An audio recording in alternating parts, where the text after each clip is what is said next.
Now, we have just had this piece of research accepted for publication only last week or the week before. So we did a replication of Cassidy 2011 using an online version of the same training program. And it's at raiseyouриq.com. So we had 15 mainstream school children. They all had normal intellectual ability at the outset.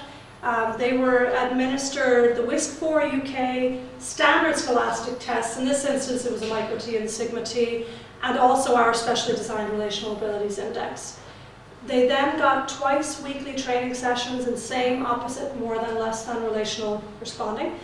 And we then returned to them and re-administered all of those baseline tests again at the end of about a 4-month period.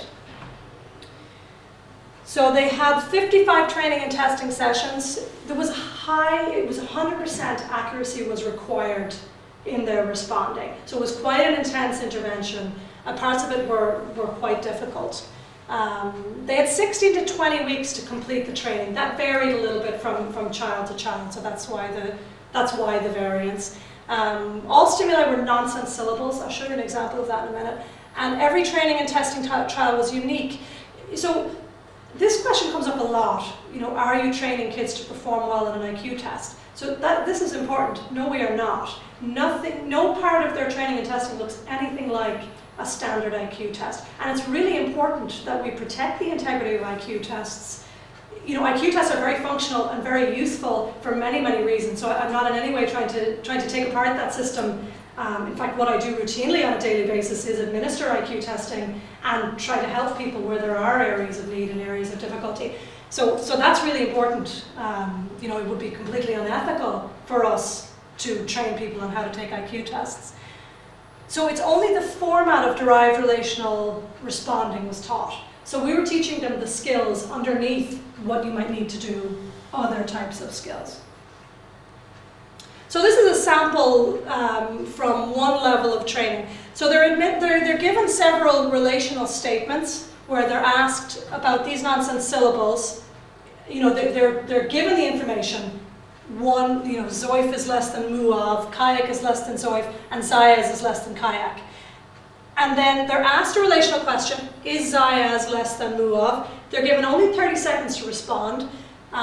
This little guy will give them tips, this little professor guy will give them tips the whole way through the training. And here's an example from another level. So the yes and no, that's counterbalanced, so there's no chance. You know, you'll get some kids that say, oh, I just click on the left every single time. You'll get kids that say, I just pick yes every single time. We get a lot of kids who spend a huge amount of time trying to figure out what's the trick, what's the cheat. In fact, we regularly have kids emailing the website asking us, what's the cheat for level 15? You know, there is no cheat. You just really have to learn this. But we have tried to make it as visually stimulating and as visually appealing as possible. We know many, many, many children really like computer games. So they have this progress bar all the way through. They're told what stage they're on. They've got a little timer here, you know, so that helps with fluency. And you know, for the kids that have significant attention difficulties, keeping them on the clock really helps for them to attend during that period. They earn badges, they earn points, they earn all these little guys as they go through. So kids really do like that. Is that a different thing for different age groups, obviously? Well, we haven't probably varied it that much, but we do have with and without. You know, so we have an adult version that doesn't have, you know, kind of silly characters in it. So it's kind of a child and adult version. What age would that kind of question be geared towards? So well, actually, you know, the derived relational responding training is identical, even for the child, because you'd be surprised how many adults haven't yet learned how to do derived relational responding. And in fact, adults that we know that have deficits in language can't actually do some of these skills. But we do have a more adult version and a more child version. Okay. So the relational ability scores at the finish were statistically significantly bigger. The effect size was very large.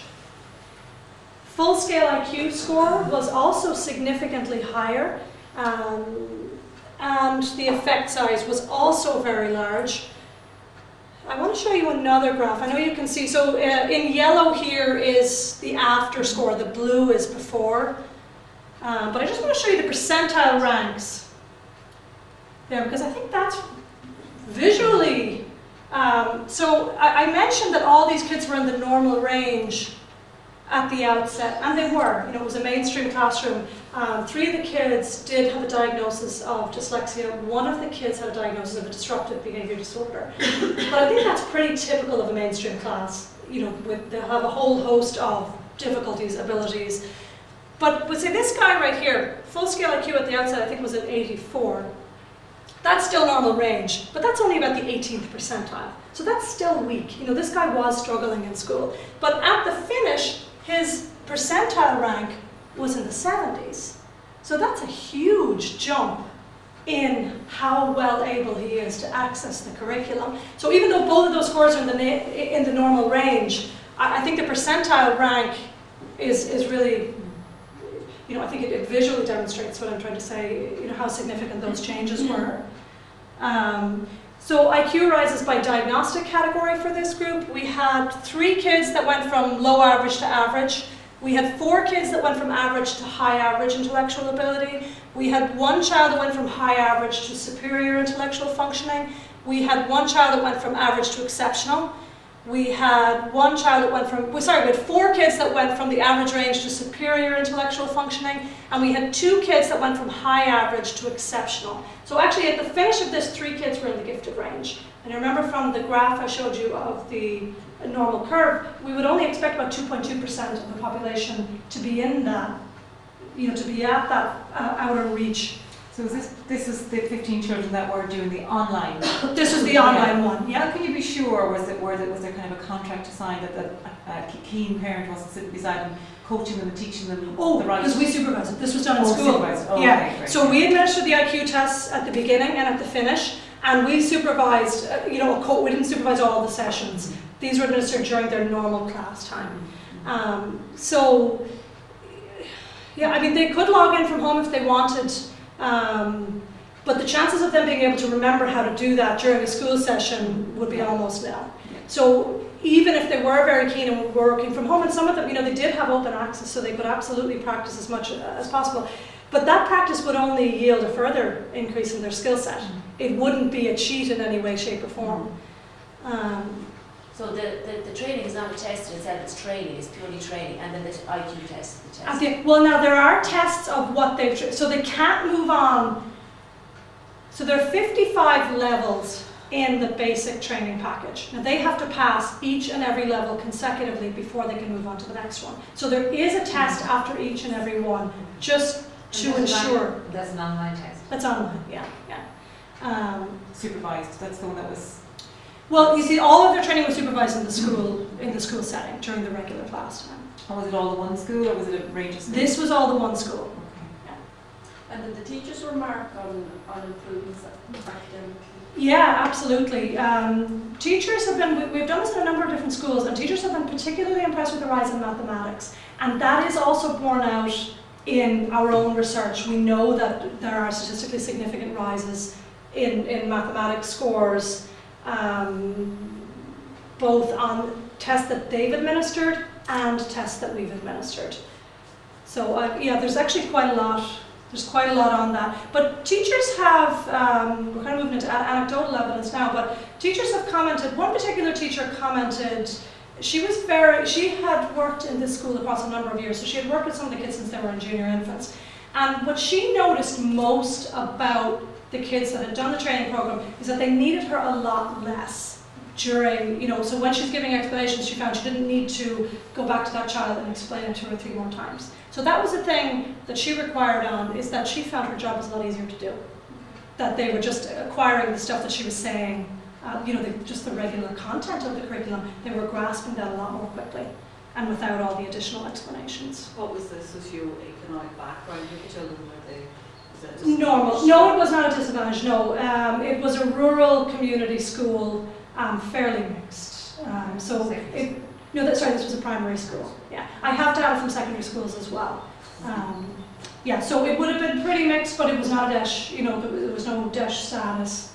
And actually this was done during the time of the collapse, so there would have been, you know, there would have been some dads out of work, but they weren't significantly disadvantaged.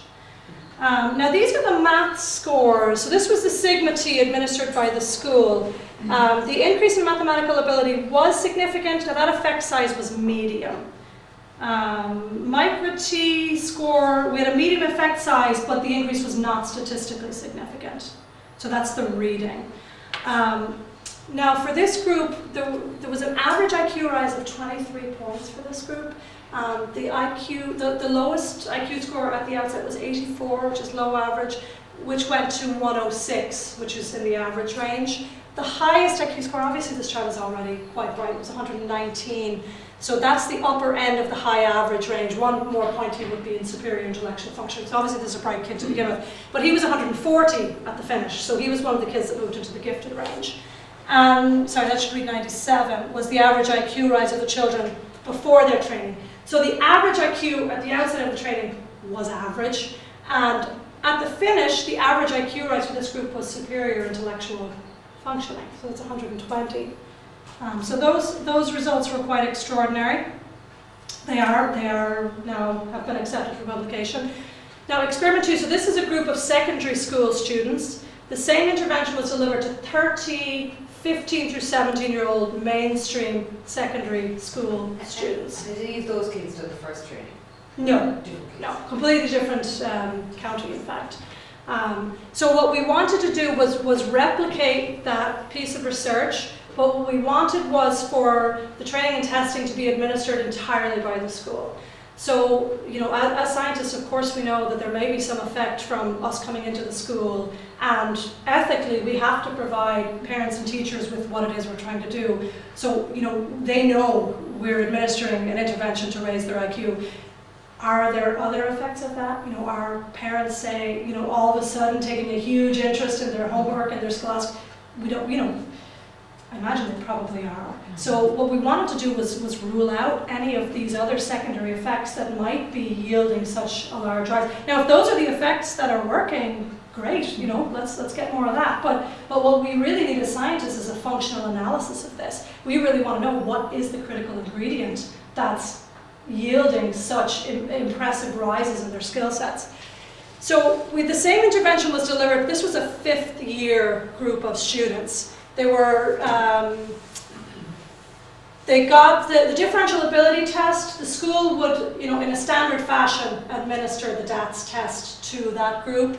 They took part in 2 to 3 sessions over the week for the course of their normal school week. Now we didn't take part at all in that. So, and it wasn't even the same teacher.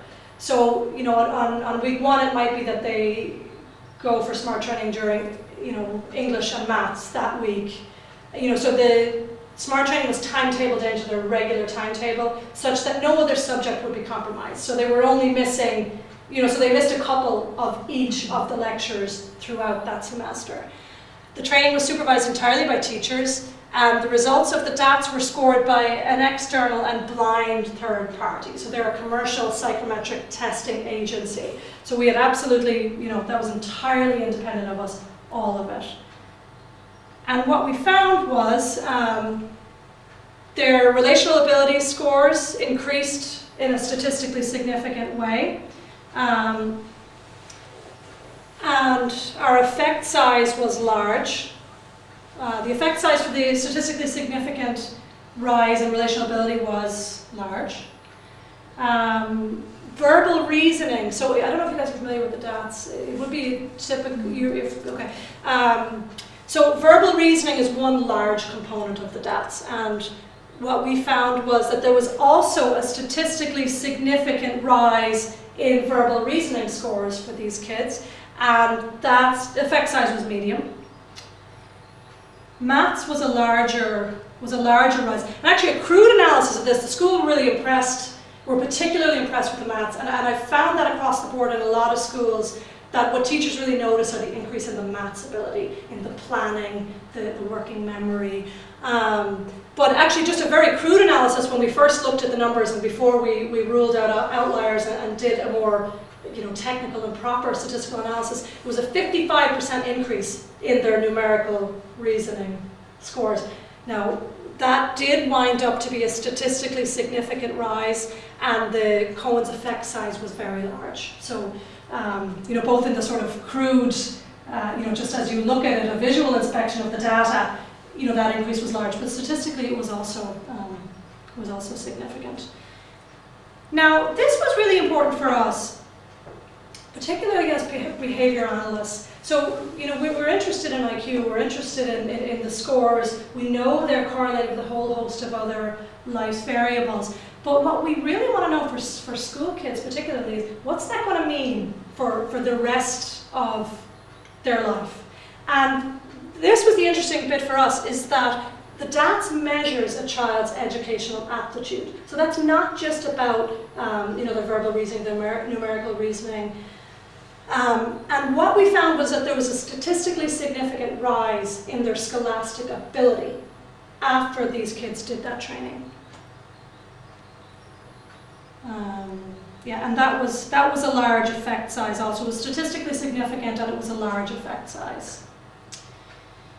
So, these were very exciting results for us because we were not in any way, associated with this training. We weren't administering it. We weren't administering the IQ test. We weren't administering any of the measures or the training or testing.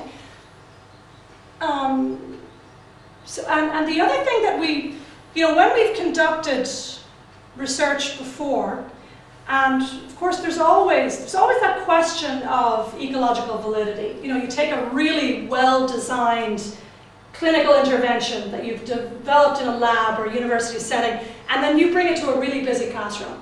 And you've got all these other competing contingencies, and there's the guy sitting beside you that's poking at you all day long, and then there's the business of the dog eating your homework, and all these other things that happen in real life. So this was really exciting for us, that even when all those other things are probably happening in kids' everyday lives, we still saw a statistically significant rise in their numerical reasoning, in their verbal reasoning skills, and in their overall educational aptitude. So that was a very exciting finding for us. Now, we still need to do a lot more research with larger numbers and matched control groups.